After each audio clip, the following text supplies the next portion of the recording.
Hey everyone, welcome back to my YouTube channel. Okay, so I know I haven't posted a video like this for a while. I'm more doing YouTube shorts and lives, but I would rather have this made than having to try to explain it live. So, where do I even start? So similar to the situation dilemma, if you were reenacting something from history, what would you do if people were making jokes, whatever. Kind of the same deal. So, a little backstory information. After school, I ride the bus, and that's all I'm gonna say. So, I stand outside of my school and I talk with some of my friends, and there is roughly 3 to 2 people, and they're all guys, of course, and one of them I have in my bio class and English, and then one of the others I have in technical theater, and the one I have no idea who he is, and I'm pretty sure they were joking. I don't know. But literally came up to me today at the end of the day and was like, hey, he has a crush on you. I'm like,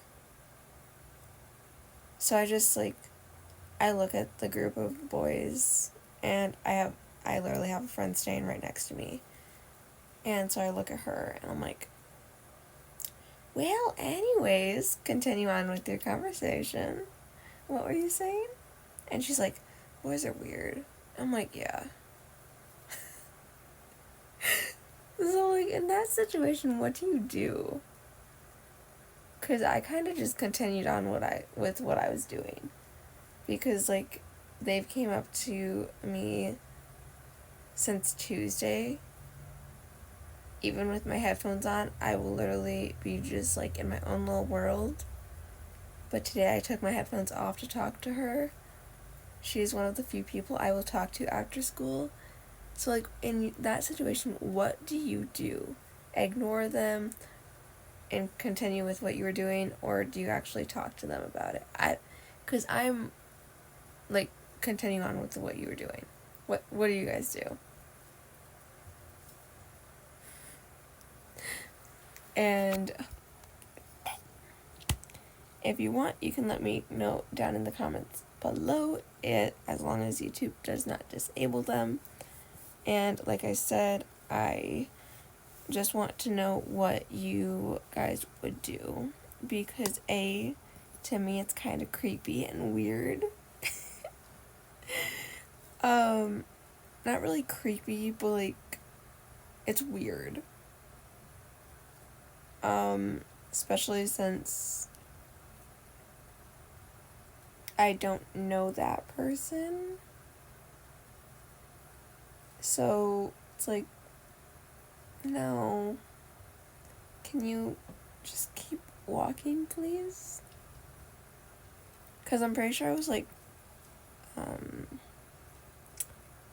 okay, what just happened? And I continued on with what I was doing. So, yes, I want to know what you guys would do in a situation like that. And please don't mind the head wrap, to help your hair dry a lot healthier than using a blow dryer. Anyways, besides the point. But yeah, no. And then if you guys didn't see my YouTube short about asking about the different scenario, we're gonna revisit that, okay? So, wow. Okay. There's a lot to this one. So, this one happened 2 to 3 weeks ago at the most.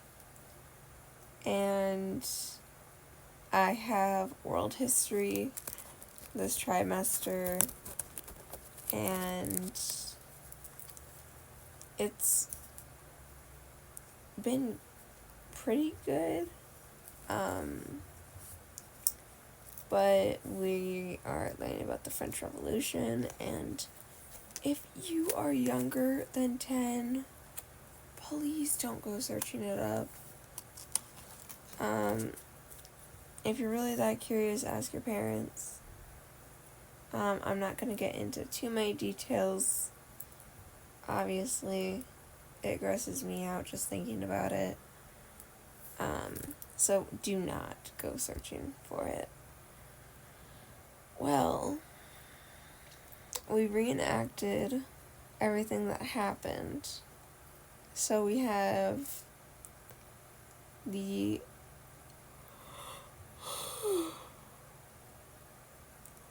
priest, we have the people who work in the church, we have the business people, we have the working class that build things, fixes things, and then we have the lowest class peasants, basically slaves. And they were majority of the population, blah blah. And then of course we had a king and a queen, and everyone was hesitant because none of the girls wanted to be queen, and they were talking about making a boy the queen. I saw no problem with it, but they were literally going to go out and buy a wig for a maybe 10-15 minute thing. And it was literally the king and queen go on like twice. And then you're done. Well, I have it looks like a really expensive piece of jewelry, but it's not. My hair was a little bit of a mess that day when we filmed it, which was Tuesday, the day after the eclipse, so I was tired. When our history teacher is like, "Who's ready for the reenactment?" I'm like, "You gotta be kidding me. No, we're not ready." Then people are like, this person isn't here, so we can't do it. And our history teacher's like, "No, we're still doing it. Just because they're not here does not mean we're not doing it." I'm like, "Oh, please no." So, gets to the point, because these comments had been going on since majority of the class had found out that I asked my world history teacher, "Hey, I'll be the queen if no one steps up, and if they want to go through with the wig plan and all of that, then that person can have my spot. I don't really care. Like, I will bring in a dress, I will bring in heels, I will wear jewelry that looks similar to what they would have worn to my best ability. I will bring a crown. Okay? Part's yours. Okay. You'll just have to let me know what day we're going to be doing it." Well, I wasn't there on the day of the eclipse, so he probably told the class then when we were doing it and all that, so I completely missed it. So I went in the next day. I had luckily packed my heels and dress.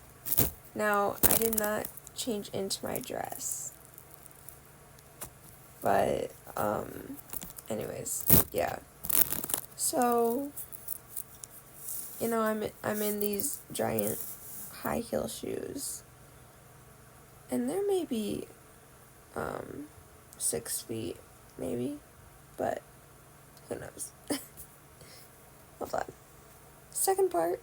of weird scenarios and a little bit of backstory. Okay, so I left off on the heels. They were the same shoes that I wore as with my last year's Halloween costume. Throw up a picture. So, yes, that was me back in October. Hair dyed black. And if you cannot guess who I was Abby Scudo from NCIS. She is the scientist who works on fingerprints, identifying who the person was, DNA, you name it. Anything related to, like, testing things, figuring out who sent it, fingerprints, all that. Anyways, some of the black has still not came out of my hair, and it was temporary hair dye. So, anyways, bit of a backstory. So the heels I wore on Halloween were the ones I wore for the reenactment. Now, I had quickly changed into my heels before we started. I didn't know when we were going up, so I'm like, you know what? Not gonna put the dress on. Gonna put a piece of the necklace on. Take my necklace I usually have off because I had logic at the moment, and then I lost it. So I threw my crown on. I pulled my hair down because it was pulled back in a pony. And I'm thinking, holy crap, this is not gonna end well. Well, so the person who's playing the king, blah blah blah, he used to go to my school before we were at the current school.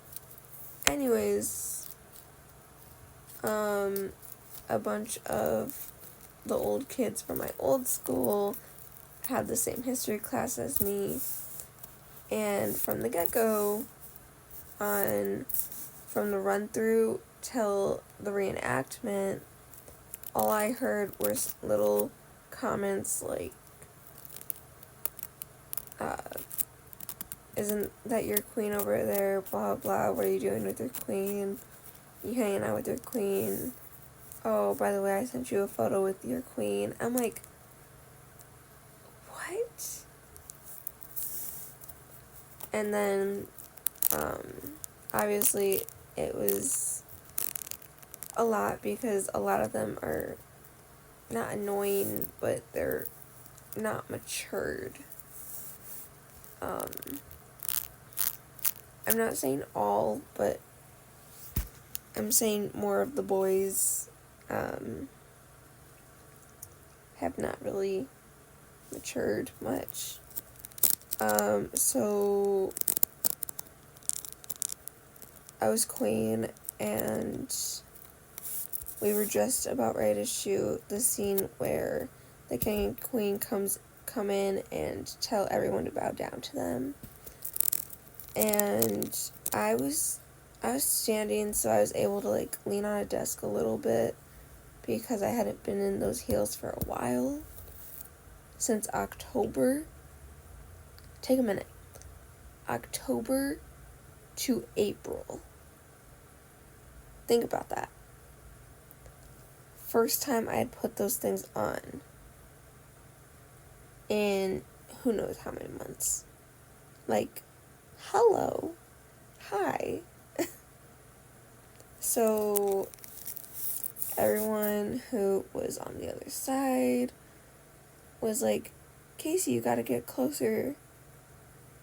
And I'm like, okay, well, I just needed to lean on something so I don't end up, like, my legs don't end up going out while filming. And history teacher, he was cool about it, like, whatever, do whatever you need to do. And then everyone starts to say you guys gotta hold hands. Because you guys are the king and queen. I'm like, no. Nope. And that started when the class found out that I was going to be playing the queen. At the time, they already knew who the king was going to be. It was just someone, they were waiting for someone to claim the spot as the queen. And I didn't want to say anything in front of the class, so I'm like, hey, I don't know if someone really wants to be queen, then they can have the spot, but if someone doesn't take the spot of queen, can I have it? Yeah. So it was as simple as, and I told him, like, I'm not gonna do anything I don't want to. Like, hands down, if people start to get too irritating, you may just see me, like, holding my head, like, with one hand or both hands. And that's kind of the signal, like, hey, can you get them to be quiet for, like, 15 minutes at the most, if possible? Like, they can still talk, just quiet them down. Because it was getting to the point that I was like, shut up, be good. Shut up, be good. Like, I was telling myself, like, you cannot say anything. You can't do anything stupid right now. I mean, I don't do stuff stupidly that often, in my opinion, but my friends would say otherwise, as most of them would. Well, it's a super weird thing, because now it's getting turned into, like, a movie, almost, sort of thing. It's not as gruesome as what the actual thing was, but I don't know how my second scene was, because it was literally, because I had my crown on and all that, and I'm literally laying there with my neck, like, right here, except, like, I'm flat, like, I'm laying against tables and just waiting for the scene to start. And as I was, like, because we didn't have, like, actual props, so it was literally 2 tables and then the back of a chair, like a wooden chair that you can, like, put your hand through. That's what we used for, like, the machine, which I'm not gonna name because then people are gonna go search it. But keep in mind, this is the French Revolution that we were reenacting, like, the biggest parts of it. Anyways, so we get to the part that I'm having to be, like, dead. And, like, putting my, just, like, getting this part, like, to my neck through the little back of the chair. It was like, okay, can we just hurry up and film this part, because my neck is killing me. And history teacher's like, you need to take it careful. Like, don't just, like, slam the giant, like, notepad of papers on her neck. Do not. So I'm nervous to see how that turned out, because I also played dead, but my crown didn't fall off. But I hope you guys enjoyed, and please leave a like and subscribe, and tell me what you guys would do in the situations, and if you think I did the right thing in both situations, as long as YouTube does not disable the comments. But you guys can always comment on community posts or YouTube shorts and let me know. So, thank you for tuning in. See you guys in my next live, or video, or YouTube short. Bye!